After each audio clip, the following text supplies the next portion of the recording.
Oh, ¿quién se lo sabe ya? Sí, ya. ¿Lo sabía todo?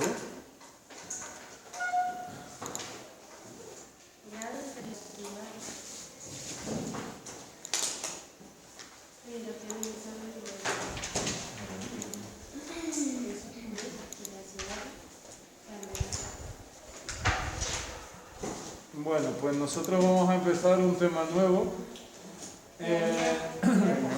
Arte griego lo hemos visto ya, arte romano también lo hemos visto, arte paleocristiano y bizantino, arte hispano-musulmán, arte románico, arte gótico, arte del Renacimiento y arte barroco, ¿vale?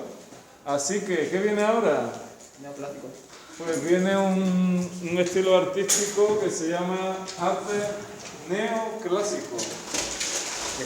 Y si ustedes se fijan, ¿puede apagar, Ana, para que se vea mejor? Gracias. ¿El arte neoclásico es un tema largo o un tema corto?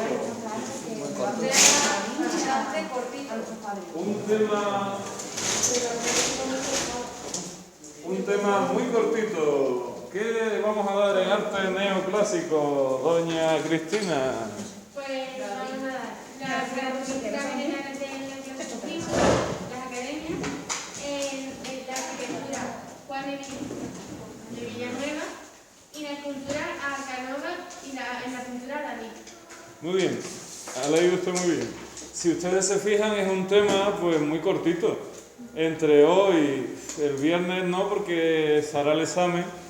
No sé si avanzaremos o no, pero vamos, entre hoy y el lunes, martes de la semana que viene, acabamos el neoclásico y empezaríamos un tema ya que es más de mayor entidad, que es el siglo XIX, Goya, romanticismo, historicismo, edificios de hierro y cristal, modernismo, impresionismo, postimpresionismo, y después tendríamos dos temas dedicados al siglo XX, ¿vale? Y se acabaría el temario.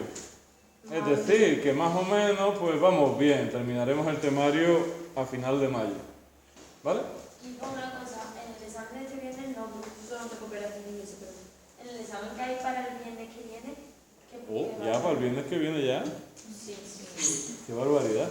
Pues, ¿qué entra? Hemos hecho arquitectura del Renacimiento, pues podríamos hacer escultura y pintura del Renacimiento, ¿les parece a ustedes bien? Y arquitectura barroca, y ya está, ¿no? Es que si no va a ser mucha tela.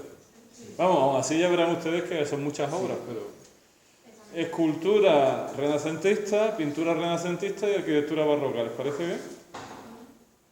Es una arquitectura... Bueno, lo ponemos en la pizarra. Hemos hecho arquitectura renacentista, ¿no? Pues terminamos el Renacimiento, sería escultura renacentista y pintura renacentista. Y por poner una arquitectura ponemos la siguiente, ¿no? Que sería la escultura renacentista, pintura renacentista y pondríamos la arquitectura del tema siguiente, que sería arquitectura barroca, y lo dejamos ahí, ¿les parece? Una arquitectura, una escultura y una pintura. ¿Vale? Venga, pues listo, decidido. El tema neoclásico, pues lo vamos a ver muy rápidamente. El rococó no se ve. Ya, antiguamente sí se veía, pero ya no. Características generales del neoclasicismo, las academias, eso no cae nunca, ni como pregunta teórica ni como pregunta práctica, no cae. ¿Vale? Eso no quiere decir que no lo demos, lo vamos a dar, pero que sepan ustedes que esto no cae nunca. Sí puede caer alguna obra de Villanueva, alguna obra de Canova o alguna obra de David, tanto en teoría como en imagen. Pero el punto 1 se pueden ustedes casi olvidar de él, que es lo que vamos a ver hoy. Pero bueno, ¿vale? Y entraría, por ejemplo, como contexto de la otra. Claro, es que les sirve para eso, pero realmente como pregunta no cae nunca. Bueno, pues vamos allá. Ustedes se van a su carpeta de Historia del Arte. ¿Y a qué tema se van? Pues al neoclásico. Tienen unas imágenes y un tema. Bueno, pues vamos acá. Si ustedes se fijan, nosotros vamos a dar solamente el apartado 1 y 2. Pero en el tema incluye un punto nuevo, ¿no? ¿Qué es? Francisco de Goya. Si ustedes se fijan, Francisco de Goya es el primer epígrafe del tema siguiente. Antiguamente estaba junto en este tema y ahora está separado, pero desde el punto de vista práctico nos da lo mismo, ¿vale? Bueno, así que neoclásico. Bueno, siempre empezamos igual, ¿no? Contexto histórico.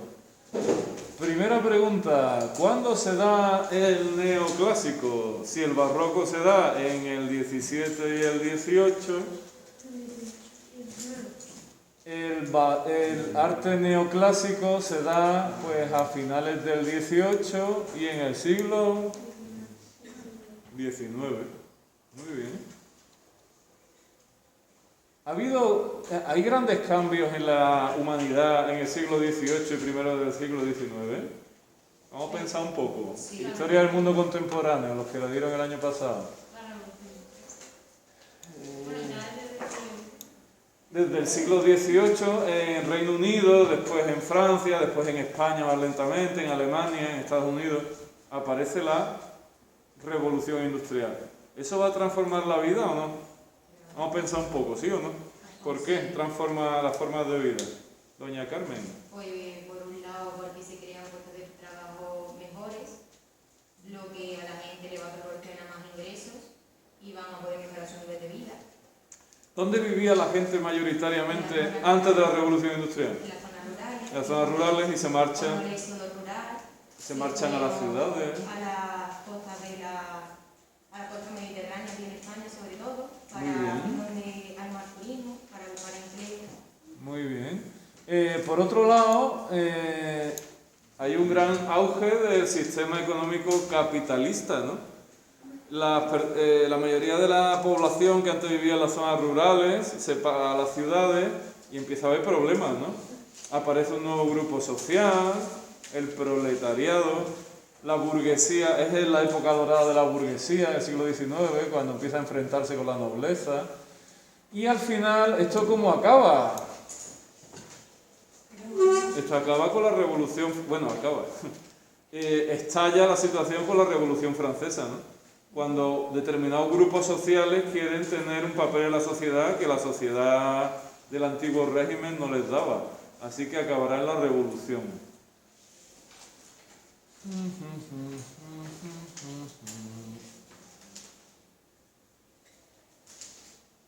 Más cosas que pasan. Herculano y Pompeya aparecen en 1719 y 1748. ¿Qué es eso de Pompeya? Una ciudad que fue enterrada con el volcán.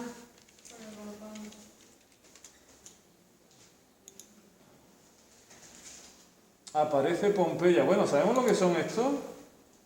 Sí, los cuerpos enterrados de personas que quedaron enterradas bajo las cenizas del volcán cuando estalló. Muy bien. En el 79 después de Cristo, el Vesubio entra en erupción y sepulta la ciudad de Pompeya. Aunque eso fue una desgracia, pero bueno, a nosotros por un lado nos ha venido bien porque Pompeya se ha conservado en muy buen estado, ¿no? Bajo las cenizas y bajo la lava del volcán. ¿Y cuándo se descubre Pompeya, según el tema? En 1748, es decir, a mediados del 18 va a incrementarse el interés por los restos romanos y el hallazgo de Pompeya pues condiciona todo eso. Aquí que tenemos una casa romana, esto se llamaba atrio, esto es el impluvium, ¿no? No sé si se acuerdan. Las calles de la ciudad de Pompeya, estos son los fiambres. Hay mucho interés por los fiambres, mira. Las columnas, las aceras, las esculturas, bueno. Todo eso, ¿a qué lleva? La arqueología empieza a desarrollarse, se descubren Pompeya, otras ciudades, así que va a dirigir el gusto de la sociedad ¿hacia qué? Hacia los clásicos. Hacia lo escolástico, pero también hacia los restos grecorromanos. Así que, si lo pensamos neoclásico, ¿qué quiere decir neoclásico? Una vuelta a lo clásico, una vuelta otra vez a Grecia y a Roma. Bueno, más cosas. Aparecen las primeras, lo que podríamos llamar las primeras historias del arte. Uno de los primeros autores que se dedican a eso es Winkelmann y escribe reflexiones sobre la imitación de los griegos en la pintura y escultura. Y dice, a los modernos solo les queda un camino para ser grandes y quizás inigualados, imitar a los antiguos. Es decir, que lo que proponen algunos historiadores del arte es que hay que volver ¿a qué? A Grecia y a Roma, y de ahí un poco el neoclásico, ¿no? Hay que volver a los atletas griegos, a los desnudos, a esculpir en mármol blanco, aunque eso nunca se había abandonado del todo, pero bueno. Por otro lado, los artistas neoclásicos van a hablar de las virtudes cívicas de los habitantes de la polis griega, de la dignidad de los ciudadanos romanos. Y a ello se va a sumar, como vemos aquí, el gusto por el coleccionismo de piezas antiguas. Y vamos a ver un poquito algunas obras. Por ejemplo, ¿qué va a pasar en arquitectura?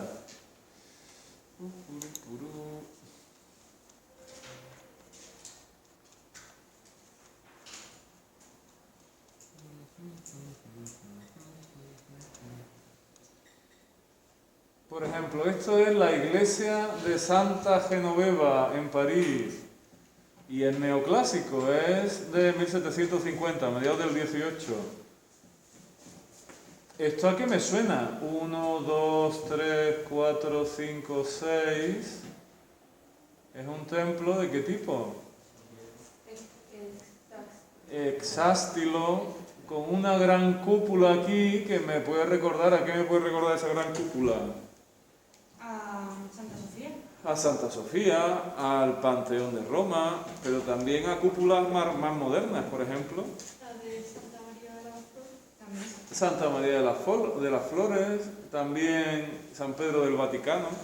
Es decir, el neoclásico es una vuelta a Grecia y a Roma, pero no se olvida del Renacimiento, ¿no? Bueno, ¿Neoclásico qué significa? ¿Nuevo clásico? claro, una vuelta al arte clásico otra vez.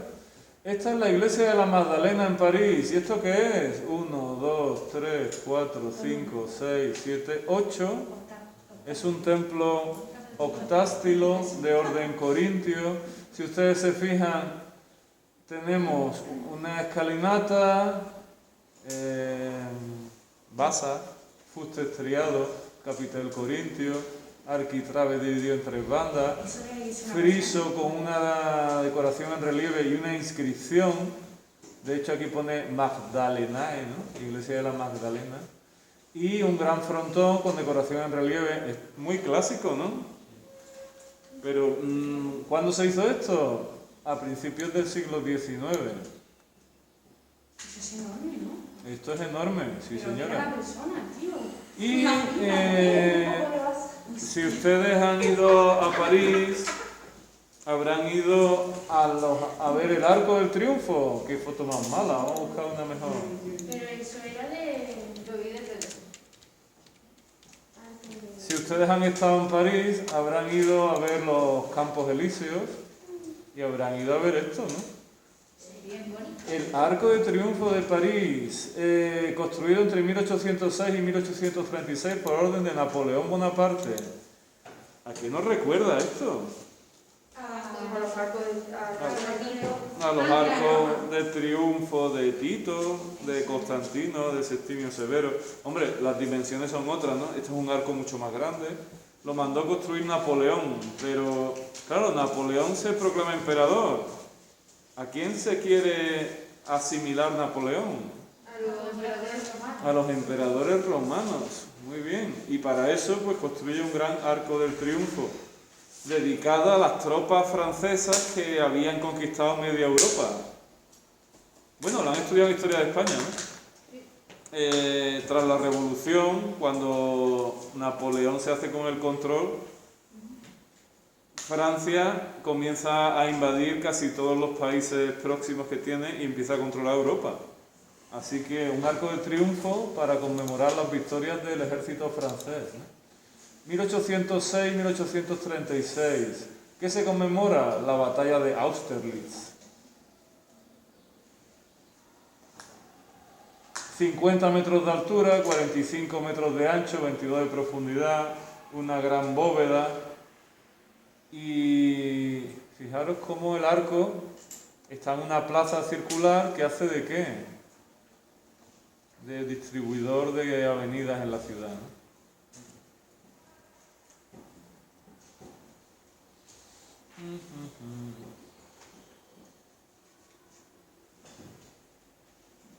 Esto también es muy clásico, ¿verdad? ¿Por qué?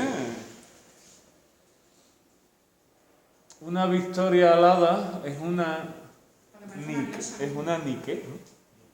Tocando una trompeta. Este personaje alado corona, supongo que a Napoleón, ¿con qué? Con hojas de laurel. Hemos visto, ¿os acordáis de Apolo y Dafne? Sí. Las hojas de laurel son los símbolos de Apolo. De Victoria, ¿no?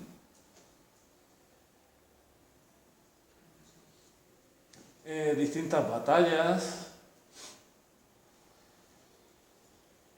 distintos enfrentamientos del ejército francés, aquí en Alejandría en 1798, la batalla de Austerlitz que gana Napoleón en 1805.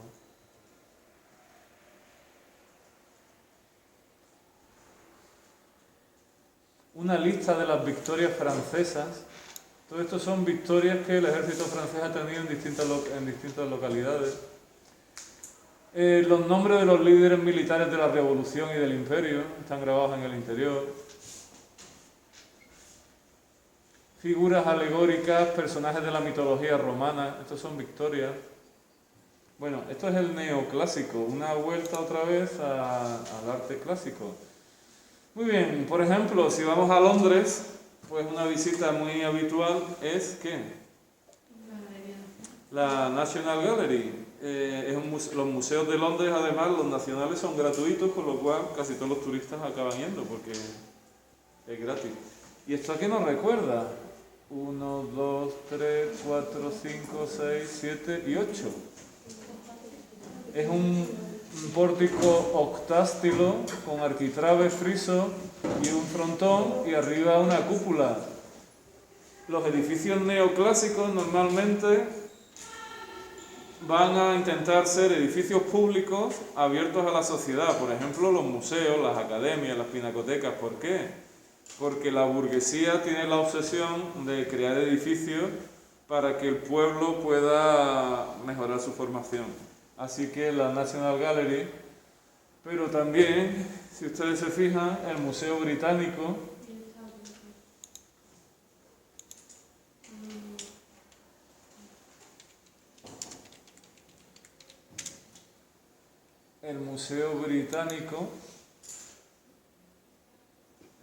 si nos fijamos, ¿cómo es la fachada del Museo Británico?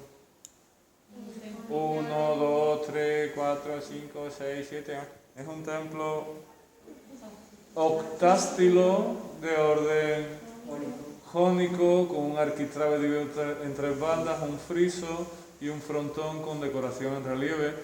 Es muy clásico, ¿no? El Museo Británico, ¿de qué época es? Por cierto, 1852 al 57. Muy bien, la Casa Blanca. Uy, uy, uy, uy, uy. ¿Cómo es la Casa Blanca? Blanca. Blanca. Bien.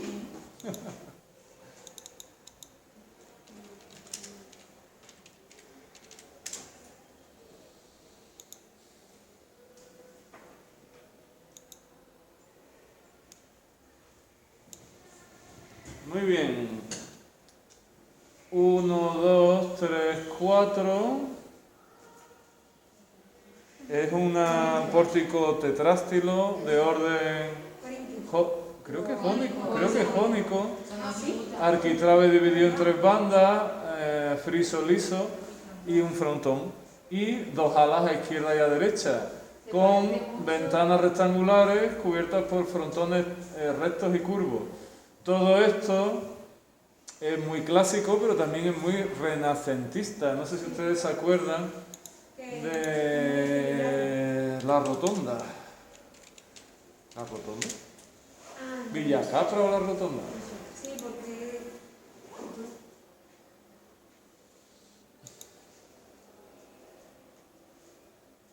¡Tachán! ¿Se parece eso a eso? sí, Hombre, idéntico no es, pero se parece. sí, Muy bien, inspiración del Renacimiento, del arte griego, romano. Tengan ustedes en cuenta que estamos en Estados Unidos y ¿cuál es el primer estilo artístico que tienen en Estados Unidos? El neoclásico. pues sí que son No tienen arte griego, no tienen arte romano, no tienen arte románico, ni hispano-musulmán, ni gótico, ni renacentista, ni barroco. Bueno, en la América española sí hay barroco, porque lo llevaban los españoles, pero en la parte anglosajona no hay barroco. Pero allí había otra cosa, ¿no? Propia de ese sitio. Ah, no, porque no sabíamos que existían. Porque monumentos hay, ¿no? pero a lo mejor es después. El primer estilo artístico arquitectónico en Estados Unidos es el neoclásico. Pero no hay iglesias góticas Hay neogótico, lo vamos a ver en el tema siguiente. En el siglo XIX se empiezan a hacer edificios que imitan el gótico, neogótico, neobarroco, pero este es el primer estilo artístico en Estados Unidos. Hombre, ellos también querían, claro. No se iban a quedar atrás. Hombre, ten en cuenta que realmente esto eran colonias británicas, eran 13 colonias pequeñitas que estaban en la costa este, no controlaban todos los Estados Unidos y se enfrentan al final con el Reino Unido para conseguir su independencia, ¿no?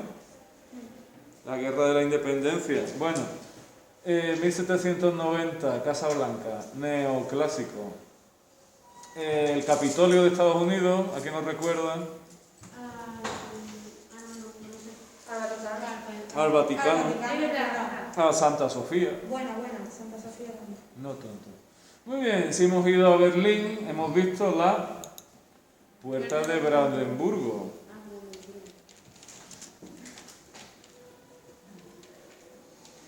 No, no la hemos visto, y si no la hemos visto en la tele, Brandeburgo.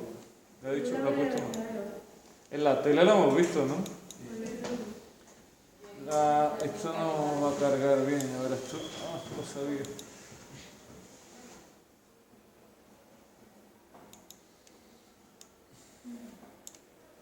¿No suena? Berlín.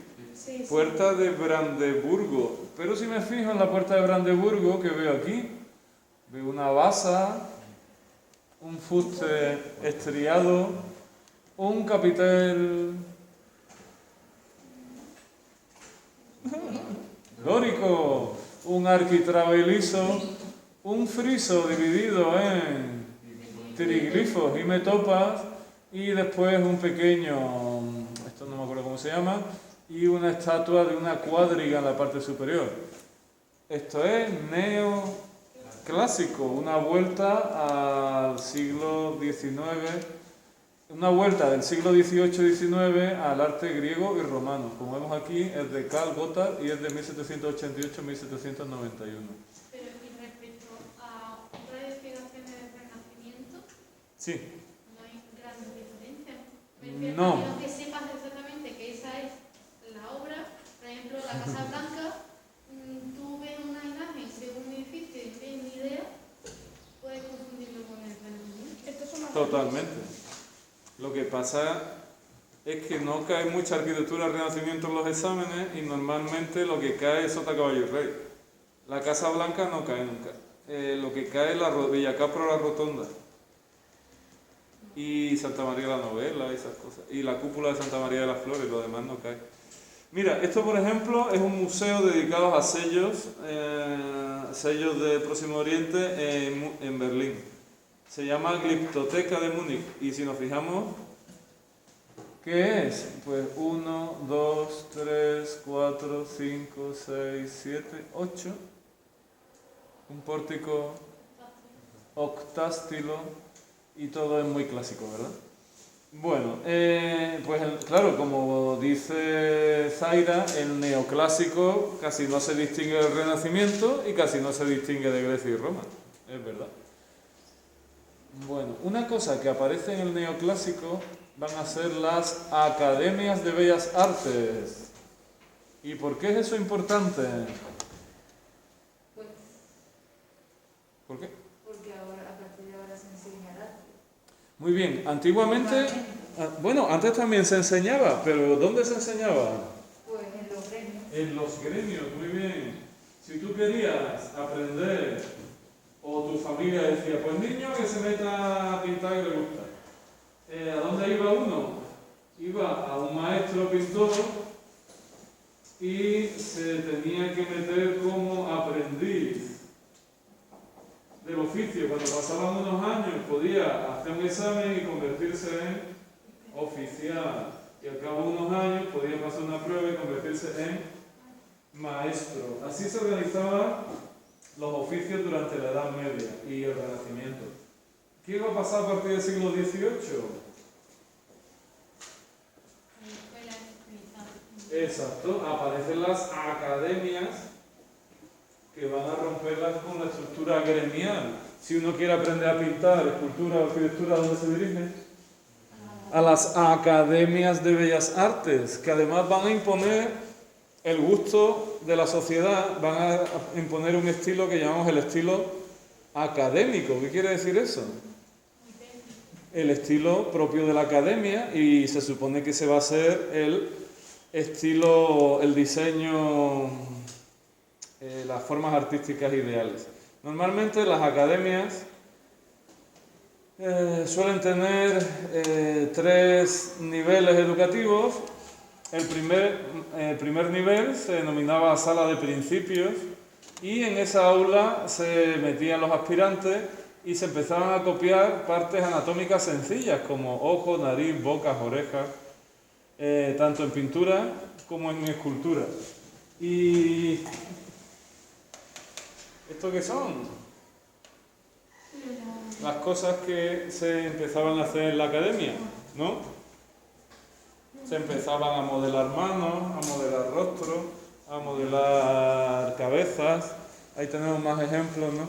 La enseñanza académica se basaba, bueno, pues el estudiante en principio comienza a dibujar o comienza a modelar y hace una Venus, eso de ahí es una Venus púdica de Grecia, pero que se utilizaba como modelo para que empezaran a modelar, a hacer figuras, etc. Muy bien, un segundo escalón, digamos, académico sería ya la sala del yeso o la sala del maniquí. ¿A qué responde eso? Pues aquí es que no hay grandes estatuas de yeso, pero normalmente se copiaban ya o se modelaban grandes estatuas de yeso. Y por último se pasaba ¿a qué? A modelos reales. La última etapa de formación del artista ya se basaba en modelos reales, personas que posaban vestidas, desnudas o como fueran, y digamos que era la sala de modelo vivo. Bueno, pues patatín, patatán, se acabó. ¿Esto qué sería? Esto sería características generales del neoclásico, las academias. Se pueden olvidar ustedes de ello porque no... Hombre, sí les sirve como contexto histórico, pero poco más, ¿vale? Realmente, ¿quiénes son los artistas de los que vamos a hablar? De Juan de Villanueva, la escultura de Canova y la pintura de David. ¿Les dejo un ratito para estudiar luego o no? ¿Sí? ¿O para dormir? No sé si va a hacer más falta estudiar. Bueno, Juan de Villanueva. El primer arquitecto del que vamos a hablar en el neoclasicismo es un arquitecto español que se llamaba Juan de Villanueva. Vamos a ver en qué época vivió.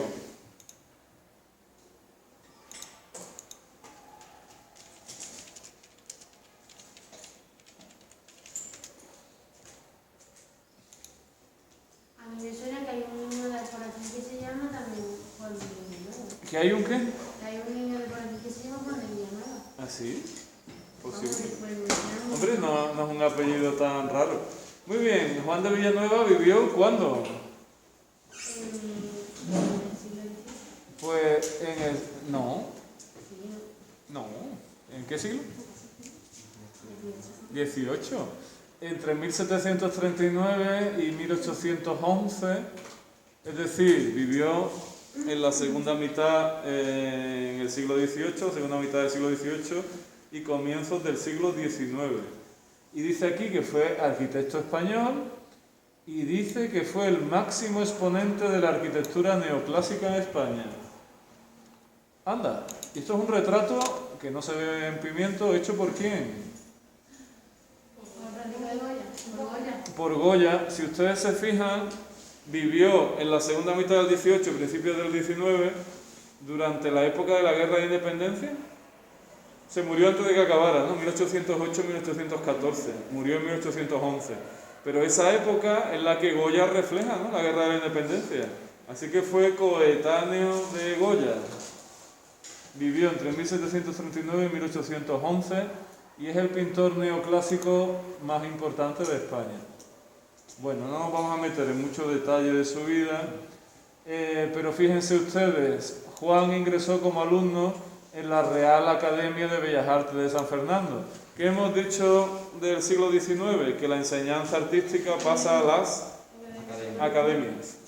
De hecho, los reyes son los que fundaron la Academia de Bellas Artes de San Fernando como Academia Real para intentar controlar el proceso de formación. Trabaja a las órdenes de Sacchetti en el Palacio Real de Madrid. No sé si a ustedes les suena. Cuando vimos el Palacio Real, que es barroco, obra de Sacchetti, pues Villanueva trabaja con él.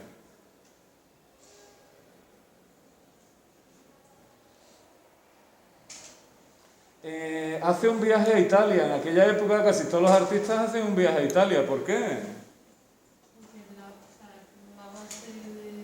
Era la cuna del Renacimiento, la cuna del Barroco, había que ir a Italia. ¿Y qué se visitaba en Italia? Roma, por supuesto, pero también ¿qué? Nápoles y Pompeya y Herculano, ¿sí o no? Si digamos que hay una vuelta a Grecia y a Roma.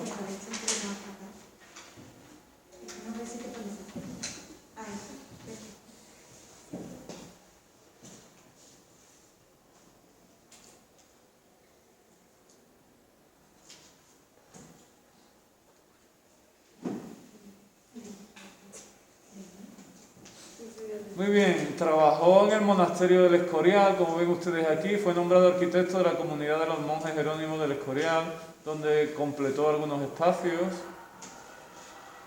Sin embargo, ¿cuál es la obra maestra o la más importante de Juan de Villanueva? El Gabinete de Historia Natural, que hoy se conoce como ¿qué? Como Museo del Prado. Oh. Muy bien, la obra más famosa de Villanueva es el Museo del Prado.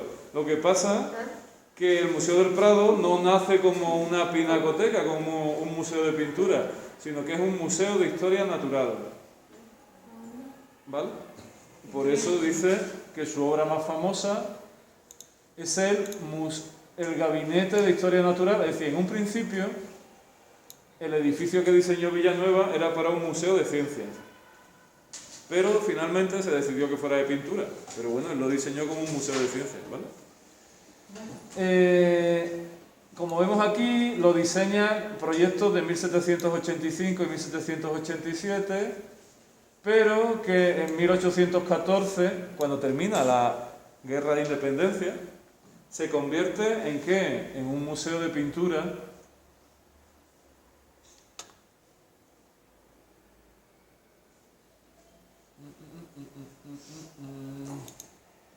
Y si veo esta imagen, esto aquí me suena.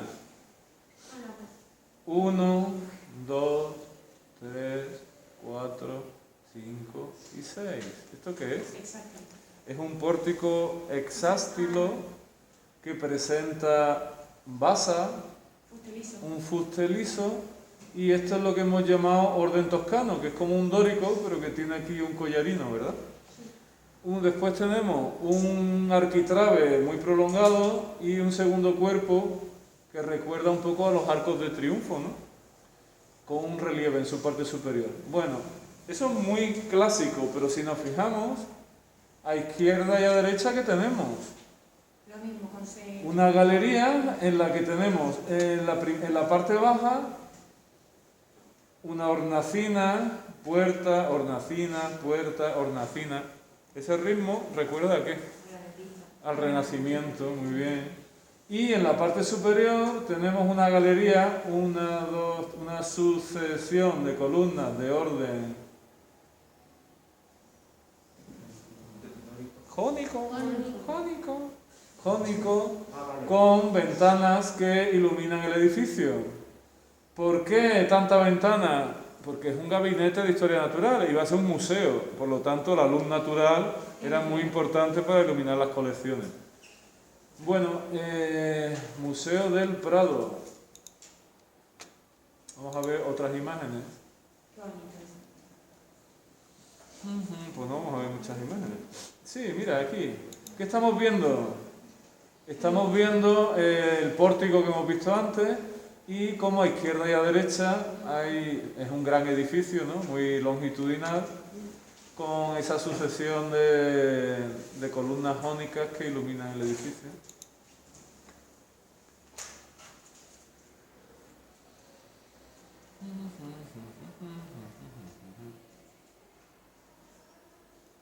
Pues pocas imágenes hay aquí.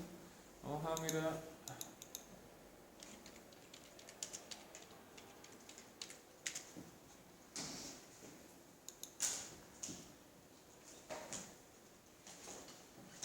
Muy bien, ¿cómo es el interior del Prado?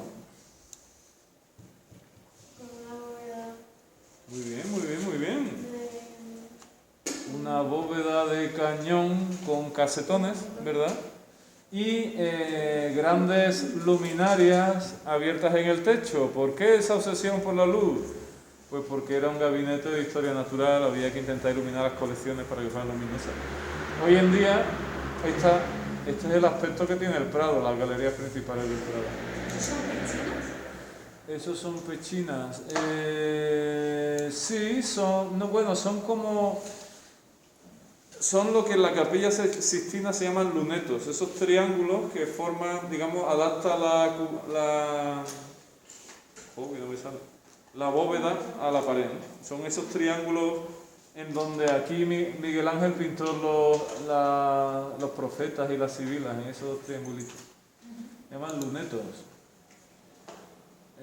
Bueno, más imágenes del Prado. Bueno, esta es otra imagen del museo.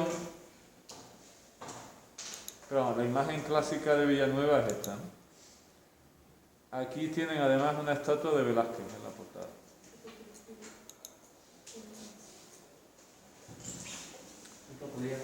Claro. Bueno, aquí vemos la planta del museo. Villanueva diseña el pórtico, 2 naves y después 2 edificios de planta cuadrada en los extremos. Y estamos viendo aquí 1, 2, 3 plantas.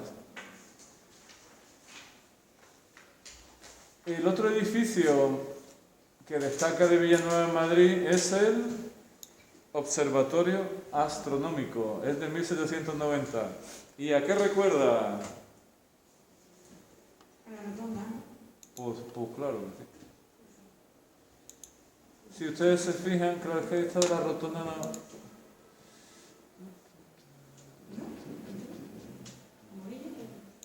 Aquí, esta.